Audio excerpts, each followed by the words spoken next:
ओम शांति। आज 26 सितंबर 2022 और आज है नवरात्र का प्रथम दिन। सभी भाई बहनों को नवरात्र की बहुत बहुत हार्दिक शुभकामनाएं। दिल की भावनाओं सहित बहुत बहुत मुबारक है। नवरात्र वास्तव में संगम युग की यादगार है, जब घोर अंधियारी रात समाप्त हो और परमात्मा शिव आकर के मनुष्य आत्मा की ज्योति को जागृत करते, साथ ही साथ हर एक आत्मा को दिव्य शक्ति प्रदान करते। उसी का यादगार कि जिस दिव्य शक्ति से हम अपने जीवन के अंदर संपूर्ण परिवर्तन ला करके अनेक प्रकार की बुराइयों के ऊपर संपूर्ण विजय प्राप्त कर नई दुनिया के लिए स्वयं को तैयार करें, उसी का यादगार त्योहार है। तो आज ऐसी नवरात्रि की बहुत बहुत शुभकामनाएं। आज की बाबा की मुरली है रुद्र ज्ञान यज्ञ। शिव बाबा ने आकर के यह रुद्र ज्ञान यज्ञ की स्थापना की है। बाबा कहे, इस रुद्र यज्ञ के रक्षक तुम ब्राह्मण हो, ब्रह्मा मुख वंशावली हो, और यह यज्ञ की रक्षा करने कारण तुम गायन योग्य जरूर बनते हो, परंतु इस वक्त तुम्हारी पूजा नहीं होती है। शिव बाबा ज्ञान का सागर आकर के हम बच्चों को ज्ञान देते हैं, परंतु बाबा कहे तुम बच्चों में ये ज्ञान की पराकाष्ठा आनी चाहिए, और पराकाष्ठा आती है उसकी निशानी है कि स्थिति अचल अडोल हो जाती है, माया के तूफान विचलित नहीं करते और धीरे धीरे अवस्था कर्मातीत होती जाती है। परंतु जिनमें ज्ञान की पराकाष्ठा नहीं है, वो माया के तूफानों से बहुत सहज हिल जाते हैं। साथ ही साथ बाबा कहे उनके अंदर रोज नई नई आशाएं उत्पन्न होती रहती है। इसलिए बाबा कहते हैं कि बच्चे बाप की श्रीमत का सहारा लेकर चलते रहो। सुनते हैं बाबा के मधुर महावाक्य। ओम शांति। मीठे बच्चे, रूहानी बाप ने यह रुद्र ज्ञान यज्ञ रचा है। इस यज्ञ के रक्षक तुम ब्राह्मण हो, तुम गायन लायक बनते हो, लेकिन अपनी पूजा नहीं करा सकते हो। आज की मुरली से प्रश्न है, तुम बच्चों में जब ज्ञान की पराकाष्ठा हो जाएगी तो उस समय की स्थिति क्या होगी? उत्तर, उस समय तुम्हारी स्थिति अचल अडोल होगी। किसी भी प्रकार के माया के तूफान हिला नहीं सकेंगे। तुम्हारी कर्मातीत अवस्था हो जाएगी। अभी तक ज्ञान की पूरी पराकाष्ठा न होने के कारण माया के तूफान, स्वप्न आदि आते हैं। यह युद्ध का मैदान है। नई नई आशाएं प्रकट हो जाएगी, परंतु तुम्हें इनसे डरना नहीं है। बाप से श्रीमत ले आगे बढ़ते रहना है। आज की मुरली से पहले गीत बजा है, तुम्हें पाके हमने जहां को पा लिया। ओम शांति। गीत तो बच्चों ने बहुत बार सुने हैं, अब उनके अर्थ में टिकना है। लक्ष्य को पकड़ लिया है कि अभी हम बेहद के बाप से बेहद का वर्षा ले रहे हैं। जिसको आधा कल्प से याद किया है, रावण वर्षा छीनता है दुनिया वाले इस बात को नहीं जानते, तुम बच्चे जानते हो। कौन वर्षा देता, कौन छीनता, बाबा कहे दुनिया वाले तो नहीं जानते। यह रुद्र ज्ञान यज्ञ है, कोई मनुष्य का नहीं। परमात्मा शिव का ये यज्ञ है, कोई मनुष्य का रचा हुआ नहीं है। प्रजापिता ने ये यज्ञ नहीं रचा है, यह रुद्र यज्ञ है। ज्ञान सागर अथवा शिव ने यह यज्ञ रचा है। यज्ञ तो अनेक प्रकार के रचते हैं ना। जैसे शास्त्रों में वर्णन है कि जैसे दक्ष प्रजापति कहते हैं। अब दक्ष प्रजापति तो है नहीं, ब्रह्मा है प्रजापिता। दक्ष प्रजापति अक्षर नाम कहां से आया? बाप बैठ समझाते हैं, यह रॉन्ग बनाया हुआ है। शास्त्रों में भी लंबी चौड़ी कथाएं लिख दी है। अब बाप कहते हैं, जो भी सुनते आए हो सब भूलो। मैं जो तुमको सुनाता हूं वह सुनो। प्रजापिता तो एक ही होगा ना। जो भी यज्ञ रचते हैं वह सब है मटीरियल यज्ञ। यह है रूहानी बाप का रूहानी यज्ञ। इसमें भी ब्राह्मण चाहिए। वह ब्राह्मण तो है कुक वंशावली, तुम हो मुख वंशावली। मुख वंशावली का पुजारी हो न सके। तुम पूज्य बनते हो इस यज्ञ के द्वारा। बाबा कहे तुम पूज्य बनते हो, वह है पुजारी। तुम गायन लायक बनते हो। इस समय गायन लायक महिमा योग्य बनते हो। तुम्हारी पूजा अभी नहीं हो सकती। अगर देहधारी की पूजा करते हैं तो ये रॉन्ग है। पवित्र है ही सतयुग में देवताएं। हिंदुओं की रस्म रिवाज है, जो स्त्री को कहा जाता है पति ही तुम्हारा गुरु ईश्वर सब कुछ है, तो पति के चरण धोकर पीते हैं। आजकल तो वह रिवाज नहीं है। सिविल मैरिज में ये अक्षर नहीं निकालते हैं कि पति तुम्हारा गुरु ईश्वर आदि है।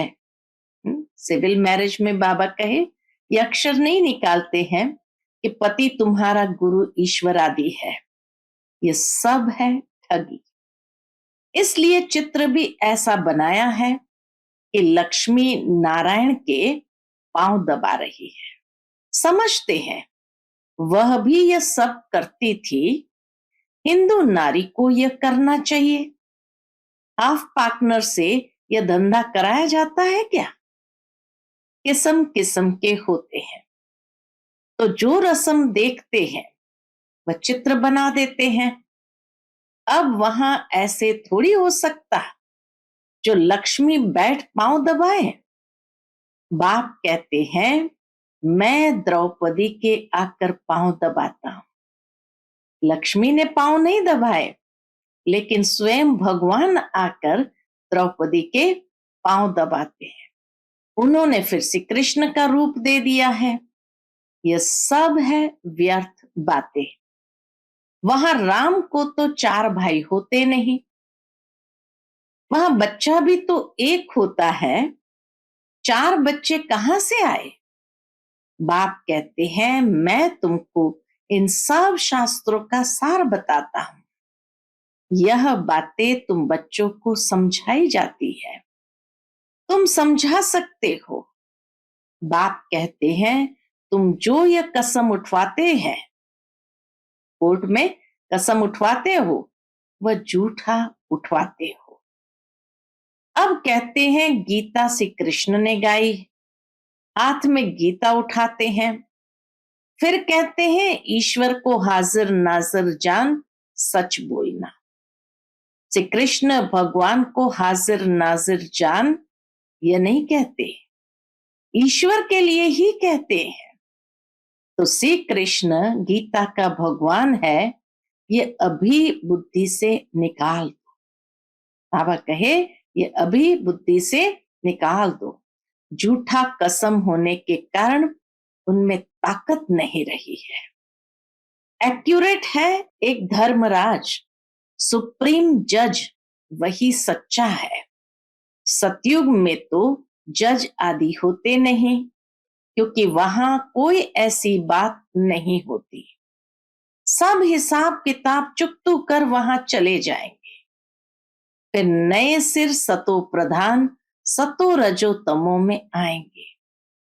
हर एक वस्तु जो तुम देखते हो नई से पुरानी जरूर होती है।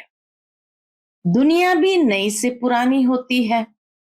यह पुरानी दुनिया है, परंतु कितने तक पुरानी है यह किसको पता नहीं है। कितनी दुनिया पुरानी है ये बाबा कहे पता नहीं है। सदैव 4 भागों में बांटा जाता है। यह भी 4 युग है। पहले नया, फिर चौथा पुराना, फिर आधा पुराना, फिर सारा पुराना हो जाता है। क्वार्टर क्वार्टर कम होते होते सारा पुराना हो जाता है, बिल्कुल ही टूटने के लायक हो जाता है। इस कल्प की आयु 5000 वर्ष है। अभी तुम हो अंत में। अंतिम जन्म में तुम बाप से वर्षा पाते हो 21 जन्मों के लिए। सतयुग त्रेता में 21 जन्म, द्वापर कलयुग में 63 जन्म क्यों होते हैं?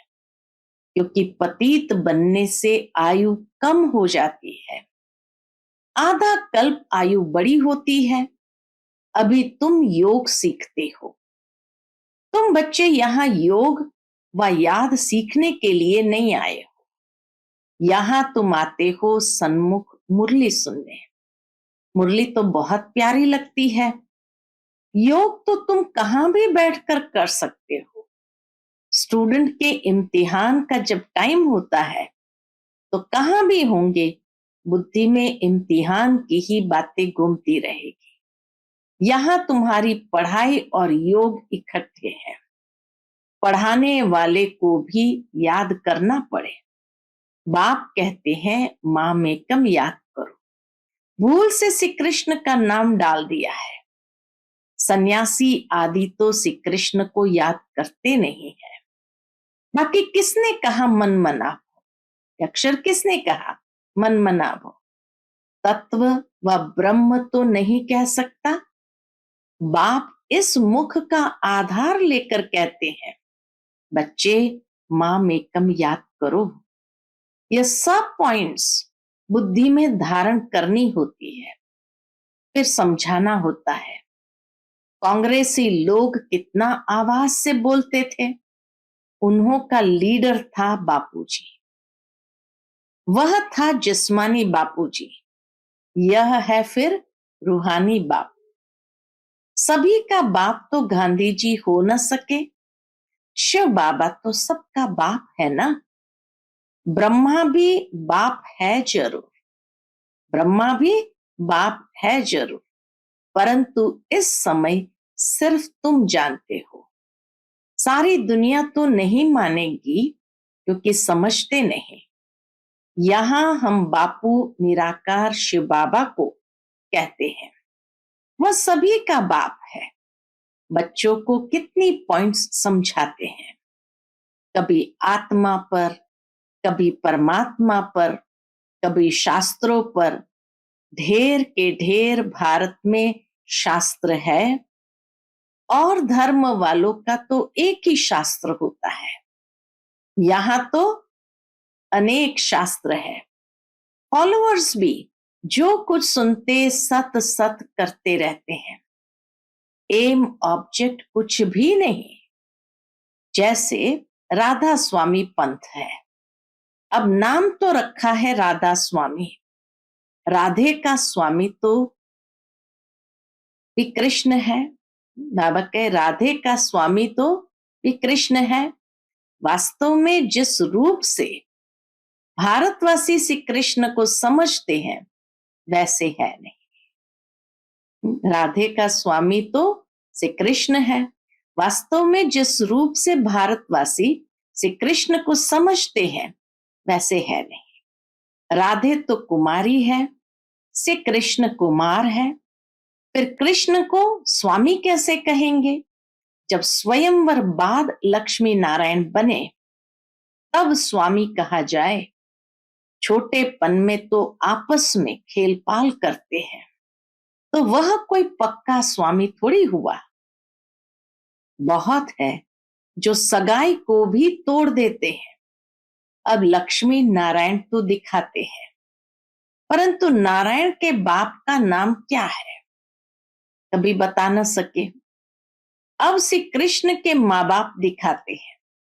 राधे और श्री कृष्ण दोनों के माँ बाप अलग अलग है। राधे और जगह की थी, श्री कृष्ण फिर और जगह का था। सतयुग की बातों का सारा अगड़म बगड़म कर दिया है। बाबा कहे सतयुग की सारी बातों का अगड़म बगड़म कर दिया है। लक्ष्मी नारायण के माँ बाप का नाम कहाँ है? नारायण का बर्थ कहाँ? ये कोई भी नहीं जानते कि राधे कृष्ण ही फिर लक्ष्मी नारायण बनते हैं। बाप कहते हैं भक्ति मार्ग की कितनी बड़ी सामग्री है। ज्ञान में तो सिर्फ बीज को जानना होता है। बीज के ज्ञान से सारा झाड़ बुद्धि में आ जाता है। तुम जानते हो ऊंच ते ऊंच भगवान है जो परम धाम में रहते हैं। वहां तो सभी आत्माएं रहती है। सूक्ष्म वतन में तो है सिर्फ ब्रह्मा विष्णु शंकर। ब्रह्मा और विष्णु तो पुनर्जन्म में आते हैं, बाकी शंकर नहीं आता। जैसे शिव बाबा सूक्ष्म है वैसे शंकर भी सूक्ष्म है, तो उन्होंने फिर शिव शंकर को इकट्ठा कर दिया है, परंतु है तो अलग अलग ना। शिव बाबा ब्रह्मा द्वारा स्थापना, विष्णु द्वारा पालना, फिर शंकर द्वारा विनाश कराते हैं। ब्रह्मा सो विष्णु हो जाता है, ब्रह्मा सरस्वती सो लक्ष्मी नारायण बनते हैं। ततत्व तुम भी देवता घराने के हो ना, तो बाप तुम्हें सब राज समझाते रहते हैं। बाकी धारणा करने वाले नंबरवार है। जिसने जो पद कल्प पहले पाया था वही पुरुषार्थ चल रहा है। पुरुषार्थ बिगर प्रारब्ध बन न सके। पुरुषार्थ से समझा जाता है कल्प पहले भी इसने इतना किया था। अभी तुम्हारी पढ़ाई चल रही है। रुद्र माला विष्णु की माला गाई जाती है, बाकी ब्राह्मणों की माला है नहीं। क्यों? क्योंकि पुरुषार्थी है। आज अच्छा चलते हैं, कल माया का गुस्सा लग पड़ता है। रुद्र माला बनने से फिर ट्रांसफर हो जाएंगी। ब्राह्मण तो पुरुषार्थी है।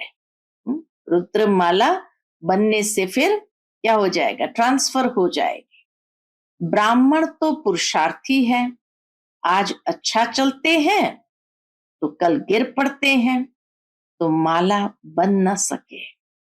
आगे माला बनती थी, फिर 3-4 नंबर में आने वाले आज है नहीं। ये युद्ध का मैदान है ना। कुछ भी बात समझ में न आए तो पूछो, क्योंकि तुमको औरों को भी समझाना है। कच्चे जो है वो मूंझ पड़ते हैं। ब्राह्मणों में भी नंबरवार है। कोई कोई तो पूछते भी है कि बाबा ने समझाया है माया के तूफान बहुत आएंगे, तो हम उन पर कैसे विजयी बने? अनुभवी टीचर न हो तो कैसे समझा सकेगी?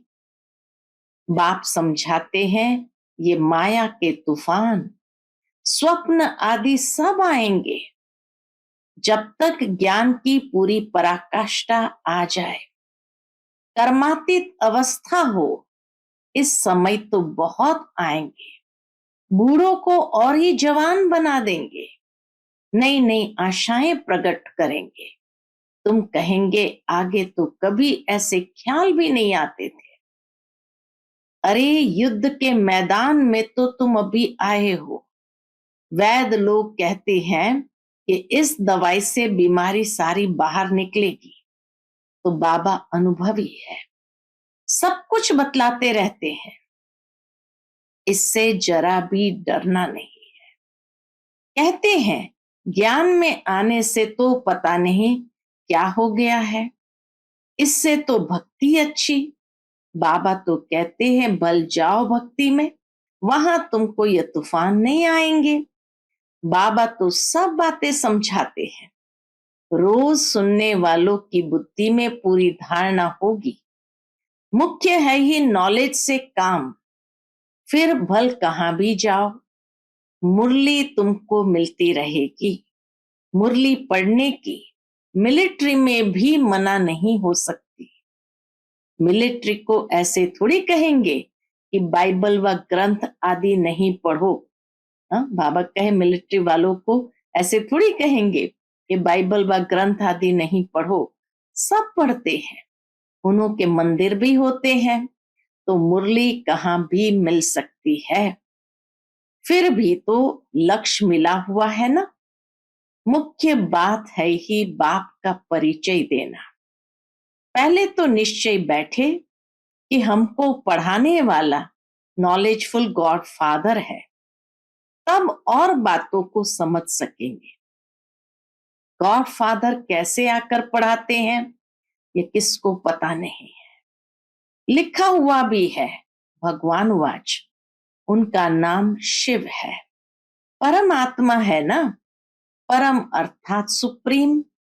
परम धाम में तो सब रहते हैं, आत्माओं में भी सुप्रीम पार्ट तो किसका होगा ना।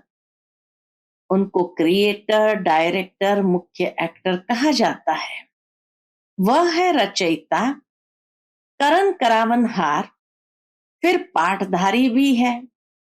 इसमें आकर कितना पाठ बजाते हैं, जिससे भारत स्वर्ग बनता है। ऊंचते ऊंच बाप शिव बाबा आया, क्या आकर किया, क्या आकर किया, कुछ भी नहीं जानते। कल्प की आयु ही लंबी कर दी है। बाप कहते हैं मुझे आना ही है कलयुग अंत और सतयुग आदि में। सतयुग में लक्ष्मी नारायण का राज्य था, पावन दुनिया थी, हम सो पावन, फिर हम सो पतित। चढ़ती कला उतरती कला कैसे होती है, अभी यह सब तुम्हारी बुद्धि में है। बाप कहते हैं बच्चे सबको बाप का परिचय देते रहो। बाप जब स्वर्ग का रचयिता है तो जरूर हमको स्वर्ग की बादशाही मिलनी चाहिए। भारत को थी, अब नहीं है, इसलिए भगवान को आना ही पड़ता है। भारत ही शिव बाबा का बर्थ प्लेस है, आकर तुमको स्वर्गवासी बनाया था, अब तुम भूल गए हो। भूल और अभूल का यह खेल है। इस नॉलेज को भूलने से फिर उतरती कला होती है। एक सेकंड में जीवन मुक्ति, चढ़ती कला। जीवन बंध में कितना समय लगा, ये बातें शास्त्रों में थोड़ी है, जनक की बात है ना। बाप कहते हैं जो भी कुछ पढ़ा है सब भूल जाओ। बाप टीचर सतगुरु मैं ही हूं, 21 जन्म का तुमको वर्षा देता हूं, फिर भी अहो मम माया तुम कब्रिस्तानी बना देती हो। शिव बाबा परिस्तानी बनाते हैं, माया बहुत बच्चों को धोखा देती है, क्योंकि श्रीमत पर ठीक रीति नहीं चलते हैं। अच्छा, मीठे मीठे सिकिलते बच्चों प्रति माता पिता बाप दादा का याद प्यार और गुड मॉर्निंग। रूहानी बाप की रूहानी बच्चों को नमस्ते। हम सब रूहानी बच्चों की रूहानी माता पिता बाप दादा को याद प्यार गुड मॉर्निंग और नमस्ते नमस्ते। शुक्रिया बाबा, शुक्रिया। आज की मुरली से धारणा के लिए मुख्य सार। पहली पॉइंट, मुरली रोज जरूर पढ़नी है। माया के तूफानों से डरना नहीं है। किसी भी प्रकार के धोखे से बचने के लिए श्रीमत लेते रहना है। दूसरी पॉइंट, पढ़ाई और योग दोनों इकट्ठा है, इसलिए पढ़ाने वाले बाप को याद करना है। निश्चय बुद्धि बनना और बनाना है। बाप का ही परिचय सबको देना है। आज का बाप दादा का मधुर वरदान हम बच्चों के प्रति है, अकाल तख्त पर बैठकर कर्मेंद्रिय से सदा श्रेष्ठ कर्म कराने वाले कर्म योगी भव। कर्म योगी वह है जो अकाल तख्त नशीन अर्थात स्वराज्य अधिकारी और बाप के वर्षे के राज्य भाग्य अधिकारी है।